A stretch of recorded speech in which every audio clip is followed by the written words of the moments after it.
മറുനാട, ഞാൻ പച്ചക്ക് പറയാണ്, താങ്കൾ ഒരു ഫ്രോഡാണ്.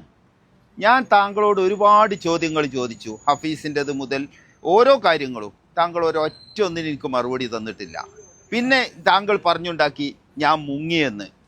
ഈ കക്ഷിയെ കുറിച്ച് ഇപ്പോൾ വിവരമൊന്നുമില്ല.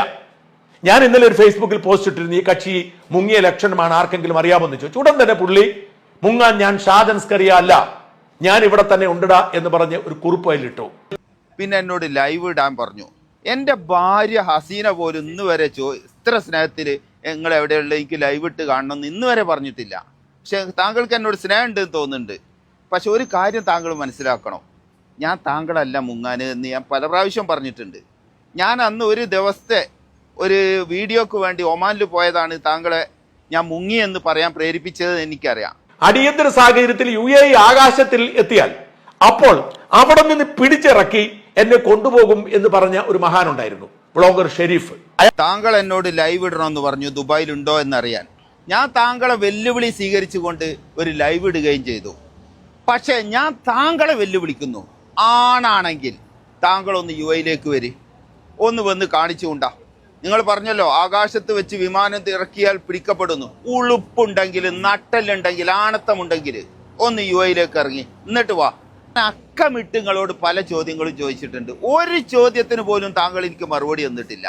പിന്നെ നിങ്ങൾ പറഞ്ഞു എന്നെ 2 ദിവസം എനിക്ക് നിങ്ങൾ സമയം തന്ന്. ഇവിടുത്തെ ഭരണാധികാരിക്ക് എന്നെ പൊക്കണമെന്നുണ്ടെങ്കിൽ ഒരു സെക്കൻഡ് വേണ്ട സാജൻ സ്കറിയ. ഇവിടുത്തെ ലോകത്ത് ഏറ്റവും സേഫസ്റ്റ് സിറ്റിയായ UAEയിലാണ് ഞാനുള്ളത് എന്ന് നിങ്ങൾ ഓർക്കണം. അത് എന്തുകൊണ്ടാ? ഇവിടുത്തെ പോലീസിന്റെ മിടുക്കൊണ്ടാ. ഒരു തെറ്റും എൻ്റെ കയ്യിലില്ല എന്നുള്ള ഉത്തമ ബോധ്യം കൊണ്ടാണ് ഞാൻ തന്നോട് ഈ സംസാരിക്കുന്നത്. ലോകത്ത് എനിക്ക് ഒരു കേസ് പോലും ഒരു സ്റ്റേഷനിലും ഇല്ല എന്നുള്ളത് നീ ഓർക്കണം. പിന്നെ മുങ്ങണമെന്ന് പറഞ്ഞു, എങ്ങട്ടാടോ ഞാൻ മുങ്ങണ്ടേ?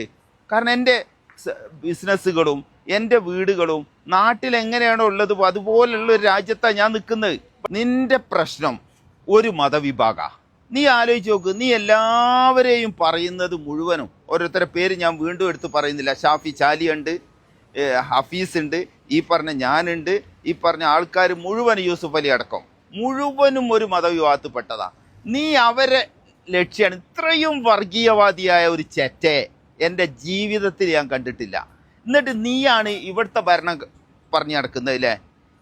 ഇവിടുത്തെ രാജാക്കന്മാരുണ്ട്, അവർ നോക്കിക്കോളും. അവരെ കയ്യിൽ ഞങ്ങൾ സുരക്ഷിതരാ, ഇവരെ ഭരണത്തിൽ ഞങ്ങൾ സംതൃപ്തിയാ. പിന്നെ നിന്റെ രക്ഷിച്ച ADGPയെ പോലുള്ള ആൾക്കാർ ഇവിടെ ഇല്ല. ഇവിടെ നിയമത്തിന്റെ വഴിക്കേ പോവുള്ളൂ. സാജ, നിന്റെ അടുത്ത് ആരെങ്കിലും പറഞ്ഞു തരും, ഓന് നാളെ പോക്കും മറ്റന്നാൾ പോക്കും. അത് നിന്റെ മനസ്സിൽ വെച്ചാൽ മതി കേട്ടോ, ഇങ്ങോട്ട് വേണ്ട. കാരണം ഞാൻ തെറ്റ് ഒരിക്കലും ചെയ്യൂല എന്നുള്ള ഉത്തമ ബോധ്യം എനിക്കുണ്ട്. പിന്നെ ഒരു വ്ളോഗ് ചെയ്യാൻ എന്നെ ഏതെങ്കിലും ഒരു ഷോപ്പുകാർ വിളിച്ചാൽ അത് ഞാൻ നിർബന്ധമായിട്ട് പോയിരിക്കും, കാരണം എനിക്ക് ലൈസൻസ് ഉണ്ട്.